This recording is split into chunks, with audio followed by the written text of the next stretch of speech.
दोस्तों, कंपाउंडिंग एक ऐसा शब्द है जिसे हम सभी स्कूल टाइम से ही सुनते आ रहे हैं और आज के समय में तो इंटरनेट पर हर दूसरा आर्टिकल और वीडियो कंपाउंडिंग के बारे में ही बात करते हुए दिखाई देता है।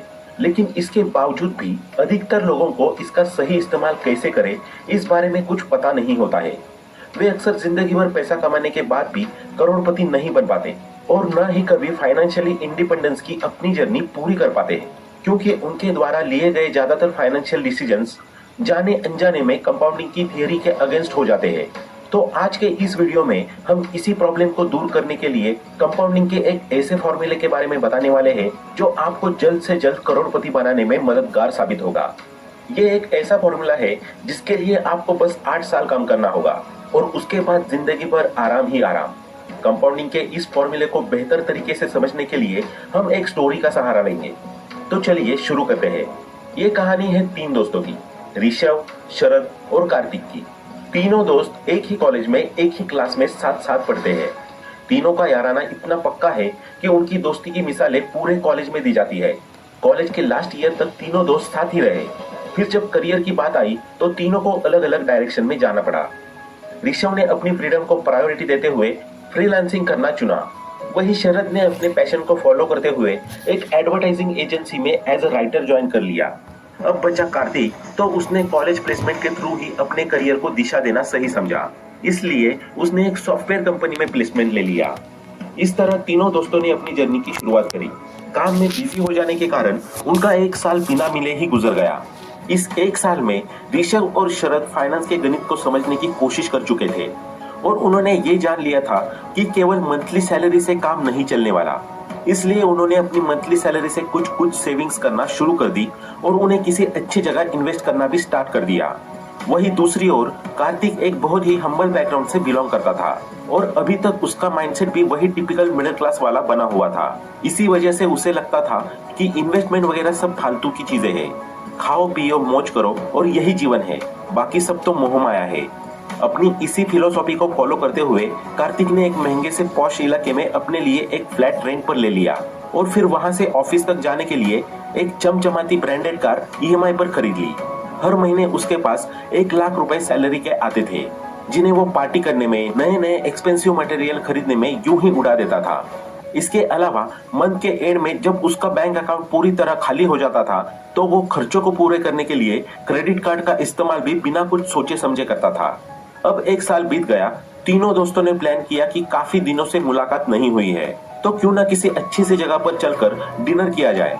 इसी बहाने पुरानी यादें भी ताजा हो जाएंगी।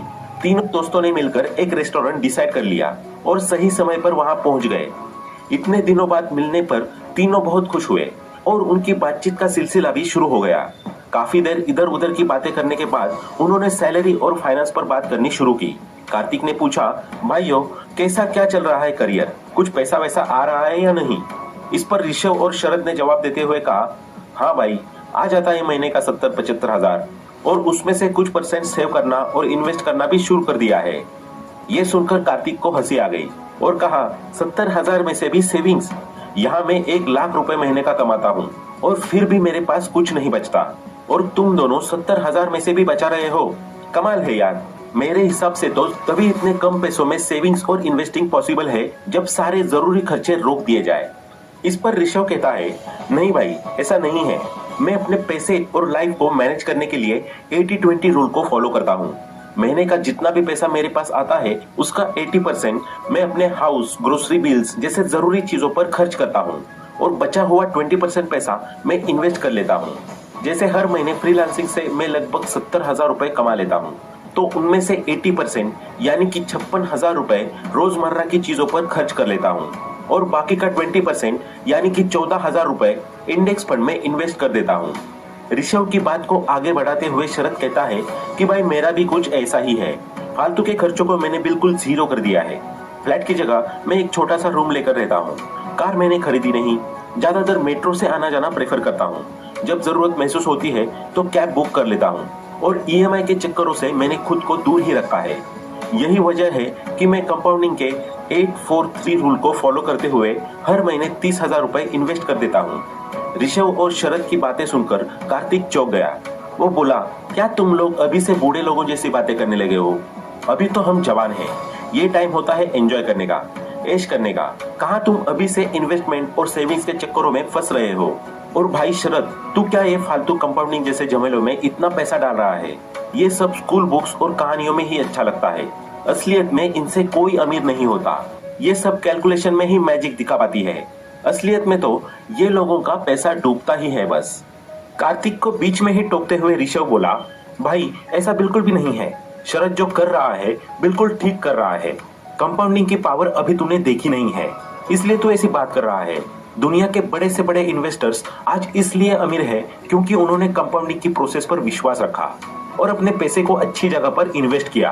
कुछ सालों बाद तू खुद देखना कि शरद फाइनेंशियली फ्री होकर रिटायरमेंट के मजे ले रहा होगा और उसका पैसा उसके लिए काम कर रहा होगा। कार्तिक ऋषभ की बात पर फिर से हंसने लगा और बोला, रिटायरमेंट, वो भी अभी से? तुम दोनों का फ्यूज उड़ गया है लगता है। ये सब फिल्मी बातें हैं भाई। रिटायरमेंट होता है 60 की उम्र पर, न कि जवानी में। खैर, जो तुम्हें ठीक लग रहा है करते रहो। इस तरह तीनों दोस्तों की मुलाकात समाप्त हुई और तीनों फिर से अपने अपने काम में लग गए। तीनों अपनी लाइफ में इतने बिजी हो गए कि देखते ही देखते 7 साल निकल गए। यहाँ तक आते आते तीनों की एज 30 साल हो चुकी है। 7 साल बाद जब तीनों दोस्तों को एक दूसरे की याद आई तो उन्होंने फिर से मिलने का प्लान बनाया। तीनों फिर से रेस्टोरेंट में डिनर के लिए इकट्ठे हुए। एक बार फिर डाइनिंग टेबल पर इन्वेस्टमेंट की बात शुरू हो गई। कार्तिक ने टॉन मारते हुए पूछा, क्या हाल है तुम दोनों के कंपाउंडिंग का? तो इस पर ऋषभ ने जवाब देते हुए कहा, बढ़िया है भाई। मैंने इन 8 सालों में महीने के 14,000 के हिसाब से टोटल 13,44,000 रुपए इन्वेस्ट किए, जिस पर 12% एनुअल रिटर्न के हिसाब से मेरा रिटर्न हो गया 9,17,000 रुपए। यानी कि इन्वेस्टमेंट और रिटर्न को जोड़कर मेरा अब तक का टोटल अमाउंट 22,61,000 रुपए हो चुका है।